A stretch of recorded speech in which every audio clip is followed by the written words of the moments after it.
রোদে দেওয়ার ঝামেলা ছাড়াই ভিন্ন রকম স্বাদের অসম্ভব মজার একটি আমের আচার। আসসালামু আলাইকুম, আপনারা সবাই কেমন আছেন? আমি আলহামদুলিল্লাহ ভালো আছি। তো বৈশাখ মাস মানেই তো আমের আচার। তো আম ফুরিয়ে যাওয়ার আগেই আমি বানিয়ে নিলাম এই আচারটি দেখতে যতটা লোভনীয় ঠিক ততটাই মজা।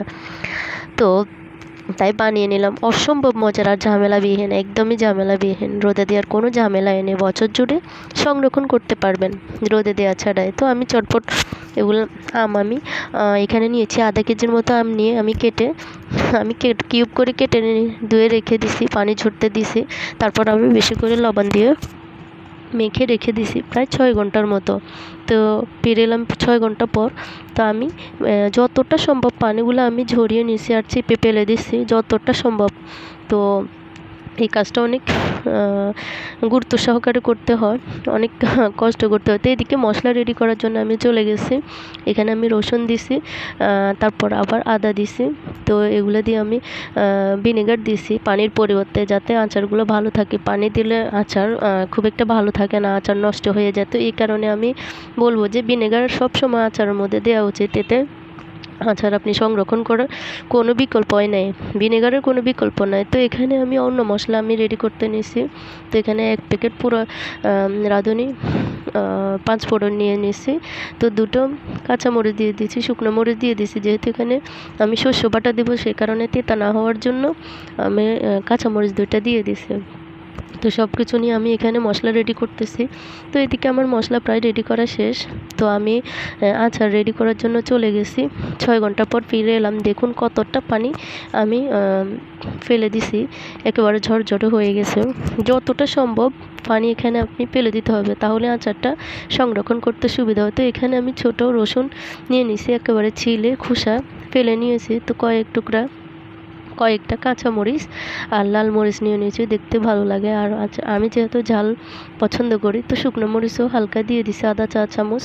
তো এখানে একে একে মশলা অ্যাড করব। তো এখানে আমি শস্য বাটা, রসুন বাটা নিয়ে নিয়েছি। তো একে একে যেহেতু মশলা দিব, তো এগুলা তারপর এখানে আমি আদা রসুন বাটা একসাথে নিয়েছি, ওইগুলো আমি 2 চা চামচ নিয়ে নিয়েছি, বড় 2 চা চামচ নিয়ে নিয়েছি।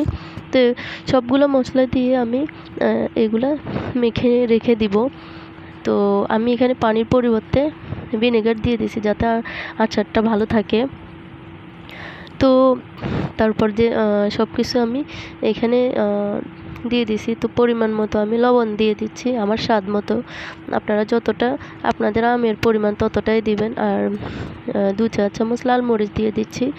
দেখতে কালারটা সুন্দর আনার জন্য আমি 1 চা চামচ হলুদ গুঁড়া দিয়ে দিছি, কালারটা সুন্দর রাখার জন্য।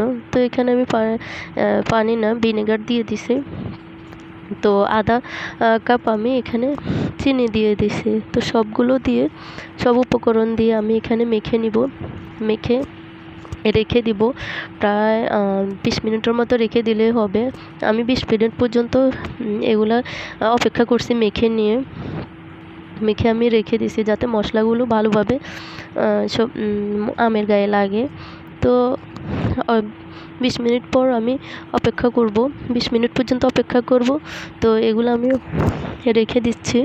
ঢেকে রেখে দিচ্ছি 20 মিনিটের জন্য। তো ফিরে এলাম 20 মিনিট পর। তো এখানে আমার আরও একটু উপকরণ দেওয়া বাকি রয়ে গেছে। তো দেখুন মশলাগুলো কেমন গায়ে গায়ে লেগে গেছে। তো আমি এরপর আরেকটা উপকরণ আমার বাকি রয়ে গেছে। তো সরিষার তেল দিব এখানে আমি আমার মতো পরিমাণ মতো করে, গায়ে গায়ে খুব বেশি দেওয়া লাগবে না এখানে। তো আমি সরিষার তেল দিয়ে মেখে নিয়ে নিয়েছি।